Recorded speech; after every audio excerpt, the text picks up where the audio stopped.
Hey everybody, it's Erik Torenberg, co-founder, partner of Village Global, a network-driven venture firm. And this is Venture Stories, a podcast covering topics relating to tech and business with world-leading experts.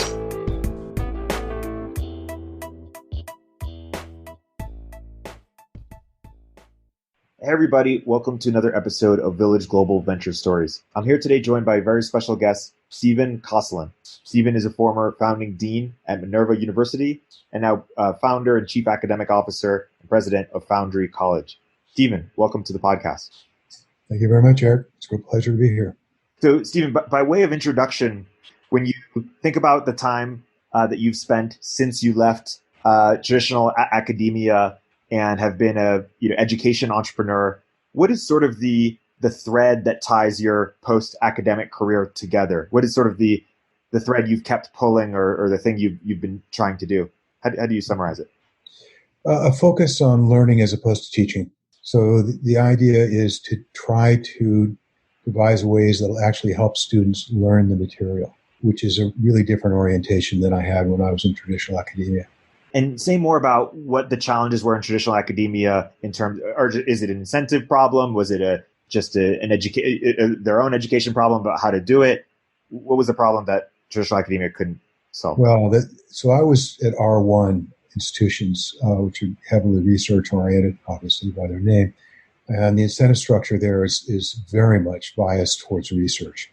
So promotions, anything you can think of was vastly weighted by how successful your research program was, and not very much successful based on how successful your teaching was, even if you could assess it. And there wasn't that much effort to actually figure out whether your teaching was really successful. Yeah. Give us a little bit of a historical overview, because you were at Harvard, you did grad work at Stanford, other places. What has sort of been the evolution of the university in the sense that we're teaching and research once separated and then combined? How did that play out, and what were the effects of it? You mean for me personally? Or no, just more broadly, when we look at the last 50 or 100 years of academia, how did the modern university sort of become this combination of research and teaching? Oh, I think there was a watershed period after World War II, where it turned out during the war, as I understand it, the military and government discovered that people in the universities had valuable knowledge and skills, and they discovered that they weren't organized in a way to be able to tap into that talent pool efficiently. So the Office of Naval Research, for example, I believe was set up in part to be able to have a clear way to contact researchers who had the expertise that was needed or useful. So after World War II, you saw a huge growth in research budgets, and the money started driving a lot of the priorities at the R1 universities. So that it's only about 130 or so of the 4,000 or 5,000 universities. So it's a relatively small number with a disproportionate influence. Yeah. And was the idea that these two tasks would be synergistic, but ended up not being as synergistic as played out? Yeah. The rationale was that faculty who are doing research are at the cutting edge of their fields, so they're ideally positioned to be able to teach students to become practitioners, both as teachers and researchers. Yeah. And so, after you started, helped start Minerva, when you talk about what was the real innovation there, what was sort of the unique insight that was founded on? Was it the learning as opposed to research?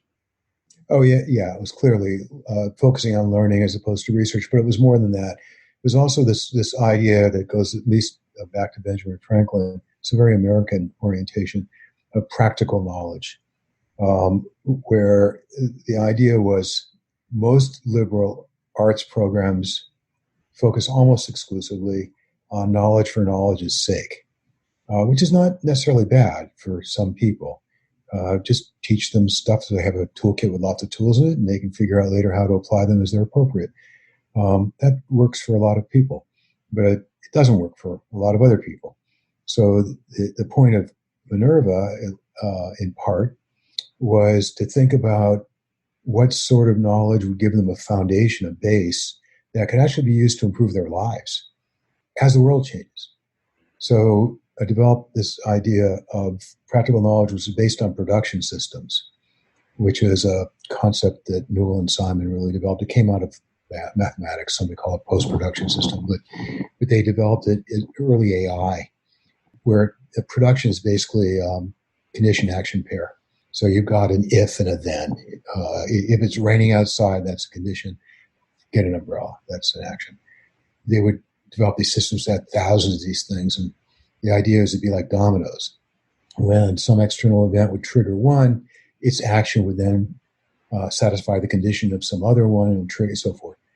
So I thought about practical knowledge in terms of what sorts of circumstances could automatically trigger some knowledge. And we developed a year curriculum, a new kind of general education program based on this. And what do you think over the last near decade that Minerva's been running, that what has it proven and what is still yet to prove, or what has it changed its mind on in terms of how it aims to, in a big way, in terms of how it aims to educate? Well, so I've been gone from Minerva for a couple of years now, so I can't really speak for where they are now. When I left, it was a terrific curriculum. Particularly the first year curriculum was fantastically good, in the sense of it was very systematic and organized, and really did provide a foundation that I think will last those students the rest of their lives in terms of the kind of knowledge they can use to build on. The other piece of Minerva, of course, is the traveling around the world, which everybody always comments on, which I think it's probably a fantastic experience for a lot of the students. When I left, it hadn't been quite as well integrated into the curriculum as it could have been. I think they were working on that. I don't know where they are now. I can suggest some people you might want to talk to if you want more detail on that. And what else would you say is a tangible difference between a Minerva first-year curriculum and a Harvard or Stanford first-year curriculum? Well, general education. So curriculum in Western universities has three components typically. It has general education, has the major, and has electives. They all have those. General education is supposed to provide a broad foundation that you can build on for the rest of your life. Usually it's a Chinese menu, kind of, 3 columns, natural sciences, arts and humanities, social sciences, choose 2 from each. That's a distribution requirement. That's what they mean by general education. There's no structure. There's no attempt to build something that's coherent. So that was way different than what was done at Minerva. Certainly different when we're doing it at Foundry. The major, often the majors typically are kind of legacy subjects that are essentially how departments are organized, which in turn is sort of aligned with research interests. So faculty often have the view they're teaching little mini professionals. Sociology majors have to be somebody who's going to become a sociologist. Psychology, same kind of thing. It's you name it. It's not necessarily looked at from the point of view of what will be useful for them if they don't become an academic. And the vast majority don't, of course. And then the electives, typically that's a seminar and it's on something that faculty members are interested in. And it's rarely set up in terms of what the students might be interested in, let alone something that we build in a systematic way on general education, on the major, and then flesh it out somehow. So the whole system is kind of loose, I would say. It's not driven by top-down objectives about what really would be useful for the students in a traditional university. And is, when you talk about your venture now, how do we think about that in comparison to Minerva? Is it similar principles but at a broader scale, or talk about what your mission is with Foundry and what problem you're trying to solve? So Minerva, when I left, was taking about 1.7% of the applications. It was extremely selective. And those students were really, really good. They were Harvard level. They were going to do fine, pretty much no matter what. They were really talented people. Foundry is really about helping people who may not do as well if they don't have this experience. Working adults, and it's currently focused on a credentials program. So what Foundry has ended up focusing on is 6 courses, the last 2 of which get you ready for a job.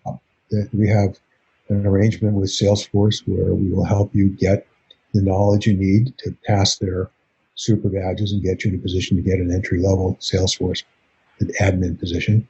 We've got a project manager certificate through PMI Institute. We've got Project Manager Institute. And we've got currently a healthcare revenue cycle management certificate we're working on. So the trick is we didn't want to be vocational. So vocational, let me give an example. There's somebody, I know two people who are on the board of a foundation in the Bronx where they work with high school dropouts and they teach them to fix cell phones. And you know what happens to cell phones after 3 years? No, they get outdated. Yeah. And these students discover they're out of a job because they were trained narrowly and brittly how to fix those cell phones. They weren't given broad general principles that they could use to adapt as cell phones changed. So we want to avoid that. So at Foundry College, it's not just that we have 90 hours of instruction, two 15-week courses for each of these credentials with the lab component on top of that. But we wrap them in 4 additional courses that we call professional soft skill courses. Yeah. So these are really directed at things that students can use. They're things like how to manage yourself at work, how to be proactive and responsible, how to work effectively with other people on teams and work with the boss, how, et cetera. So there's one on communication, there's one on learning, there's et cetera. So that they're really set up to give them a true foundation so that when they get a job, they'll be able to grow in it and flourish in it. Yeah, that makes a lot of sense. I've always wondered why, Facebook or Amazon or Walmart don't have sort of like Walmart Academy or Walmart University, such that they can, train people for their jobs and have sort of proprietary source of talent. I thought and maybe you're doing some version of this, a startup opportunity for a university to sort of white label that experience for them. How do you think about it? We do white label. So we have several different kinds of relationships. One is, for example, so we have a foundation in a city that is paying to have a good number of residents take our program because the credentials that we are helping students earn give them jobs that can be done remotely. It can be done from anywhere. So that's good. We're also working on white labeling. We're perfectly happy to do that. Salesforce, all bets are off right now with the pandemic. Before the pandemic, Salesforce was growing at a rate about 37% of demand for Salesforce admins. Wow. And now I understand they've been letting some people go. So the world changed really fast. Let's just hope it springs back. Totally. And so I'm curious to just get a better understanding of if you could wave a wand and change anything about how existing higher education works, now and in the future, what that might look like. For example, might you want to unbundle, research and teaching, or might you want to unbundle sort of the liberal arts and, a more professional or practical education? Are those some examples of what your sort of ideal, higher education ecosystem looks like? No, I know that's popular. That's been around a long time. The idea of dissociating the research component and the teaching component. I actually believe in the original concept, which was, especially for graduate school, by the way, that is, the people who are at the cutting edge of the field really are in a position to be able to teach. However, there's 2 components here. One is they should be taught how to teach. It's shocking to me that most faculty are never taught how to teach. Graduate school teaches you how to be a researcher, and you get thrown into it. And you're just expected to sort of know how to teach. And guess what you do? You just do the way you were taught, which, was the way your professors were taught. And it goes back, right? Somebody stands up and gives a lecture and you write it down. If we're up to me, I would just take a lot more seriously the teaching part. I would train faculty. I would evaluate them rigorously, and I would design the curriculum so it's student-centered. Yeah. In the sense of really helping them accomplish their goals, which are not necessarily to become academics. Right. And do we have a problem where we have too many either grad students or people in academia who want to be, and not enough jobs for them within the existing academic system? last I looked, we did. I haven't looked at that in a while, but last I looked, there were way more graduate students being graduated than were academic positions. So that may not be bad, at least in some fields. I don't know about the humanities, but everything else, there may be other niches where, in fact, people can contribute in a way that was unexpected. Yeah. I mean, look at ed tech. I mean, there are all these PhDs now working for big ed tech companies doing things that they probably didn't imagine they would be doing, but it turns out to be useful. So Yeah. a little hard to say. When you look, from now and the work you're doing now till whenever you stop working in the space, and when you look at the legacy sort of that you want to make, is it that you want to have just create, made it a lot easier for people to become better instructors and better learners? How do you sort of define the core, sort of contribution you wish to make in your remaining time working? Yeah, that's a really good question, and I think you sort of answered it. I mean, I know a little bit about science learning at this point, and I think in terms of applications, which aren't that many people who do it for whatever reason. So yeah, I would love to see all this information that's been gleaned from thousands of laboratory studies put to work, actually used in the field. And I think we're well past the point where we know enough to be able to actually help people learn and help faculty teach. And so I'd love to be able to do that in a systematic way. Yeah. Do you have a request for startups in higher ed, or more sort of, obviously you're working at Foundry College, but are there more innovations that you would like to see for budding sort of entrepreneurs out there who want to improve or disrupt the space somehow? Sort of, people like Michael Lai or Will, like young education entrepreneurs out there who come to you and want to do something innovative in higher education. Are there sort of ideas you have that you think they should be working on that maybe if you could clone yourself, you might be working on? But you're focused on Foundry College? That's a good question. I'm intrigued by the social aspects of learning, and it's interesting to think about how to integrate that into project-based learning more broadly in a structured kind of way. I mean, most project-based learning, you can think of project-based learning in terms of a continuum.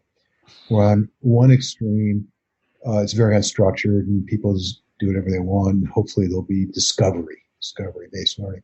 On the other extreme is something like a chemistry lab, where it's like a cookbook and there's a right answer, and it's both of those I think are pretty much a waste of time. There's something in the middle that's structured enough, but open enough, so there's some creativity and some discovery that you can do a lot of learning. Yeah. So, and I think it works best in a social context. So I'd love to see somebody work out how to do that at scale and figure out how to do it virtually. I think a lot of learning is going to be done virtually, no matter how the current pandemic comes out going forward. Let's talk about that. What are sort of the trade-off, pros and cons of online learning, and how do we sort of adjust for it? Well, online learning is vast. I mean, it's not even one medium; it's multiple different media. So we can organize in two general types: synchronous and asynchronous. Where synchronous is like what we're doing right now; it's live. Asynchronous is not live. It's not necessarily at your own pace. It can be within a bracketed time period, but it's not at a particular set time with other people. So within those two large domains, there's an enormous amount that can be done going forward. For the synchronous part, I've just written this book on this, which is largely focused on synchronous. I was struck by the fact that when faculty were forced onto Zoom with very little preparation, they didn't do as well as they would have hoped, which is not surprising. There was very little time for preparation, and they didn't understand the medium. So they would read a lecture into a camera and sort of hope for the best, and that was quite common. So there's a lot more you can do, and I've been focusing on how to do active learning online. The other piece is, it turns out you can do a lot of active learning asynchronously, and people have not been doing this for whatever reason. You don't need anything more than Canvas has to offer to do it. You just need to be able to think about it in terms of how you can get people interacting asynchronously in a way that does engage them and gets them thinking it through, and all the other sorts of things you want. Deliver practice, give some feedback to get corrections for the errors they've made, and so on. I think within the two broad domains, there's huge opportunities to active learning that have not been followed up. how, when, and why does community connection matter for learning? So community connection is two components. There's the social component and then the real world solving problems that matter component. At least that's how I think about it. So think about them separately. The social component is important because you can get feedback from other people. Other people can help you to the extent you get stuck on something. And there's a kind of motivational aspect built in there. You don't want to be embarrassed or look bad in front of other people. So interacting with other people is really good for learning. The community part, people are often motivated by solving real problems that matter. And there's no better place to find real problems that matter than the community. That makes a lot of sense. And from the teacher perspective, how can teachers ensure, or what are high-level frameworks for thinking about how teachers can ensure FAR transfer and real-world application? Yeah. So FAR transfer. So transfer in general, near and far, probably the single hardest problem in this science of learning. It's extremely hard. Our brains are set up to be narrow in the sense of not generalizing in certain ways from one context to another. You can make up an evolutionary story about why that might make sense with respect to food and various other things. Who knows? Really? I mean, I don't know. Maybe somebody else knows. I don't know why we're so incredibly context specific in our learning. So FAR transfer, it seems like the only way you can really get that to work is if you have a lot of examples that populate the space and you give students the principle that ties the examples together. They got to have both of those. And so it takes some time. And you got to have them doing something, at least the way I think about it, in lots of different contexts. So the first step is to think about what it is you want them to learn, which now I know may sound incredibly basic, but it's incredible to me how many people don't, faculty, in terms of taking a step back and think, what is it you actually want them to learn? The second thing you need to do is think about the domains in which you want it to generalize. And the third thing you need to do is think about how to populate the space with exercises or activities or assignments or something that'll get them thinking and get them familiar with that context. And then after you've done that, you can help them understand how the different examples really all tie together. But till they see the examples, the principle is going to seem abstract. It's got to be made concrete. And the only way to do that is with examples. So it takes systematic thinking. It takes taking a step back, having clear objectives, thinking about it systematically. I heard you say in another podcast that of all what we remember in any given day, only 5% of it around there is what we actively tried to remember. Yeah, that's what I've found. That's my estimate. That's right. So if you want to think about it, people at the end of the day can reflect back on what they did during the day. And I asked them, well, if you do that, what percentage of what you recall do you think you actually tried to remember at the time it happened? And I've done this with well over 1,000 people now, and the modal number is about 5%, which would fit with things in the literature. So the point being that an enormous amount of what we remember is called incidental memory. So there's two big categories, incidental and intentional. Incidental memory is a byproduct of just paying attention and processing. So I don't know about you, but I read a fair amount of news, and it's amazing to me later in the day how I can recite back statistics and things for the news without having made any effort whatsoever to memorize it. In fact, it worries me sometimes. I'm cluttering up my mind with all this useless stuff, but you really don't have to worry about that. It turns out the more you learn, the more you can learn. It's not at all a capacity thing if you fill it up. But yeah, it's amazing how much we can learn just by paying attention and processing. And so is the implication there to try to facilitate as much incidental learning as possible or accidental learning in some capacity? Well, it doesn't have to be incidental. The reason incidental learning works is because the more deeply you process information, the more likely you remember it. So you can set up situations and you tell them that you're doing this so that they can intentionally try to do it. But it may not matter. I mean, the studies show it, whether you intend to remember or not, doesn't really matter that much in certain situations. There are other ones where it does, but in the kinds of things we're talking about now, just being led to do the processing is going to result in the memory later. So it's really just about how engaged, the material, like how captivated someone is by the material or by the way it's presented. Mm-hmm. So there's captivated one way to look at it. That's an intrinsic motivation. But you can have extrinsic motivations too. You can motivate them a lot by potential rewards. So it may not be they're captivated at all, but they know they better learn that stuff for reason X, Y, or Z. Yeah, totally. And By the way, I have an entire chapter on this in the book I wrote on intrinsic versus extrinsic motivation. and with this extrinsic, because I guess one critique of some education system is, yeah, you get the A, but you'll just forget it in the future. So does extrinsic, can you retain it? Or is that? Yeah, so there's a bunch of things tied up with that. So one of the problems with just giving them an exam and giving them a grade is they'll probably study the day before, cramming. And we know that's an absolutely horrible way to learn something. You're probably going to retain about 10% of it a week later if you cram the night before. So you want to set it up so they do what's called space practice, where you do a little bit at a time, which is vastly better. And we can get into that if you're interested why. And the other thing you want to do is give them a reason that it's important to remember this. It's not just for the exam, not just to get a grade, but it's actually going to be relevant for my life. So that's transparently obvious. So at Foundry College, we asked them after every class, do you think what you learned today was useful immediately or likely to be useful in a job in the coming years? And it's an average of, I think it was 87% say yes over the classes. So we designed it with that in mind. And what's the quick explanation as to why spaced repetition is better than cramming in terms of how the mind works? Let me give you a counterexample, and then we can generalize it.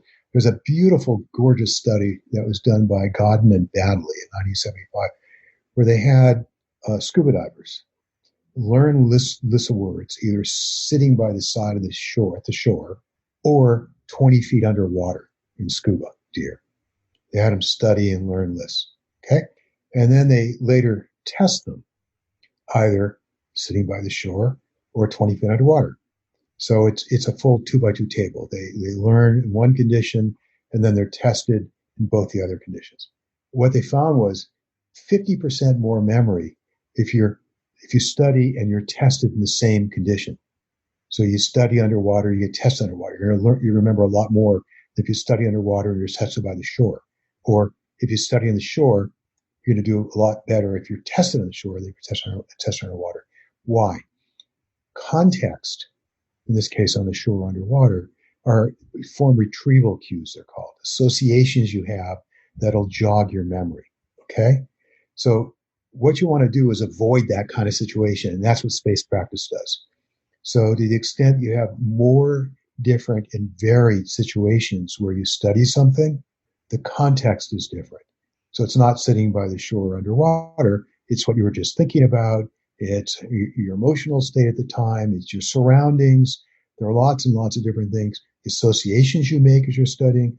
All these things, if they're spread out over time, will create more cues that'll help you dig the information out later. That makes sense.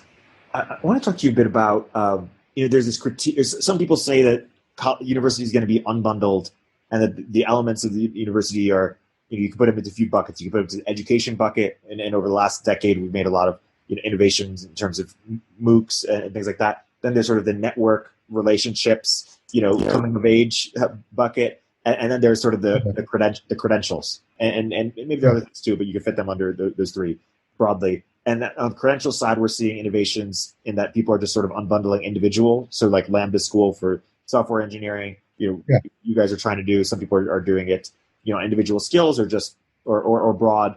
And then on the network relationship coming of age, because it's COVID now, university has less of an advantage there. How do you think about sort of the unbundling of the university, and what's your mental model for it? So I think it depends on the goals of the student. So over half of the people in boot camps already have bachelor degrees. So they want a better job. So if that's your goal, then you want to study to get a better job. I mean, it makes sense.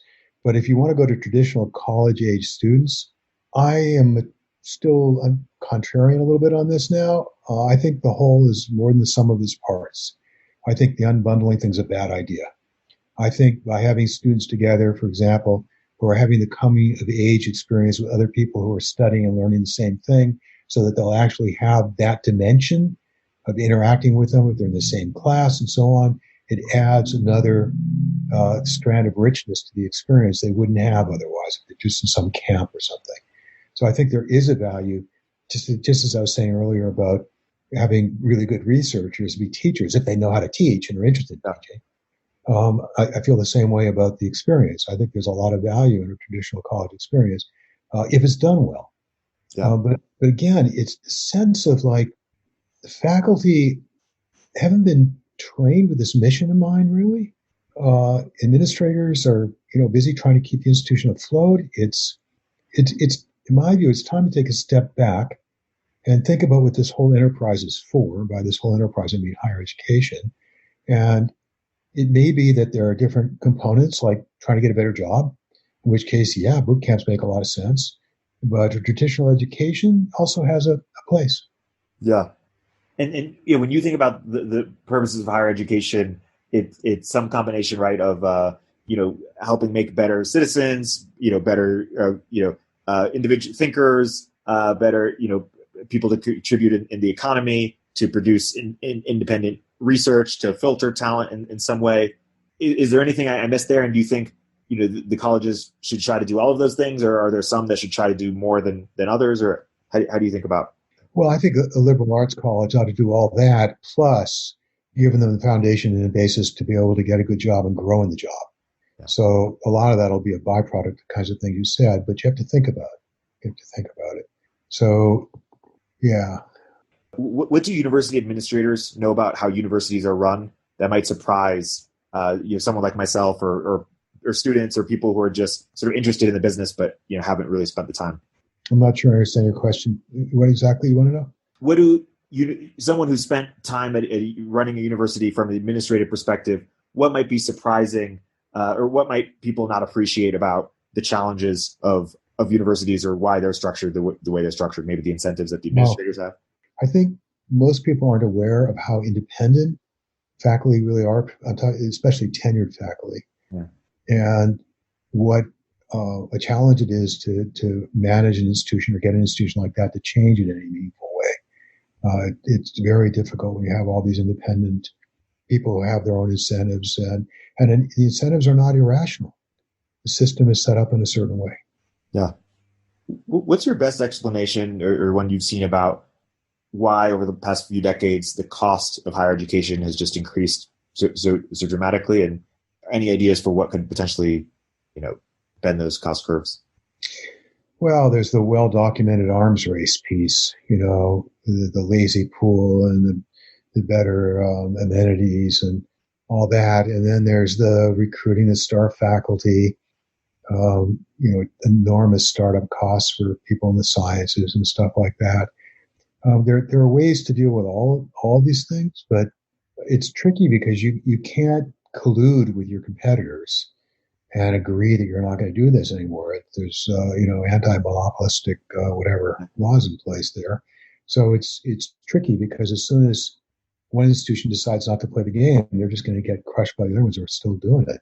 Yeah. So it's interesting. So I think Minerva was really, really smart. It's a good idea that Ben Nelson had, just not to play that game at all. Yeah. Just to say, all right, we're about a world-class, first-rate education. We're not going to promote research. We'll support it. If faculty want to do that, that's fine. We're not going to reward it much. The reward structure is going to be based on teaching, and just be clearly aligned with that set of goals and not get into playing the other kind of game, which I think will keep costs down enormously. The other part of what Minerva did right is there's no bricks and mortar, so that all this O&M, the maintenance and so forth of buildings and lawns and all this stuff that traditional universities are saddled with. I mean, that's not trivial. So if you eliminate that and make it virtual, or you just rent your space, cuts way, way back on costs. So, but again, it's all about taking a step back and trying to get clear-headed on what your goals are. Yeah. So what are your objectives? What do you want this enterprise to do? What do you want the students to learn? What do you want the faculty to be doing? It's very, very hard to change this midstream, especially, hundreds of years later. You can't rebuild the boat at sea so easily. So that's a big advantage that Nelson had, is starting from scratch. Right. I've wondered why, the sort of arms race you allude to in terms of nice campuses, is that sort of what the parents of the students want or what they think they want? And are the parents of the students the real customers, or are the customers, governments that they're doing for funding, or are there other customers, or how do you think about that? That's a good question. I think it's a combination of students and parents. I think the students will fall in love with the campus. They like the lawns and bricks and mortar.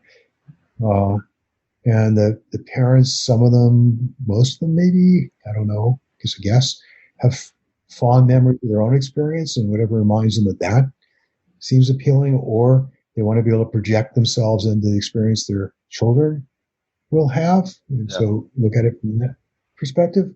Plus, they really want a safe haven. They want something that's going to feel like a bubble that their child will be able to explore and blossom in a safe environment. Yeah, I guess. I think it's all about the projected experience. And so for people who are fascinated by this conversation and want to go deeper into your work, can you plug Foundry, where they can find it, your upcoming book as well? Yeah, Foundry is just Foundry College. See that? The book's called Active Learning Online, the 5 principles that make learning come alive. That's the current topic. It's just been submitted for publication. They may just the current title. So the topic is the same. The publishers may decide they don't like the title. We'll see. But the Active Learning Online part probably will stay the same. Awesome. Thanks so much for coming on the podcast, Stephen. This has been a great episode.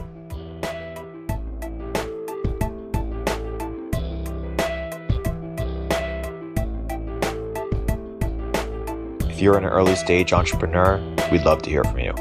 Check us out at villageglobal.vc.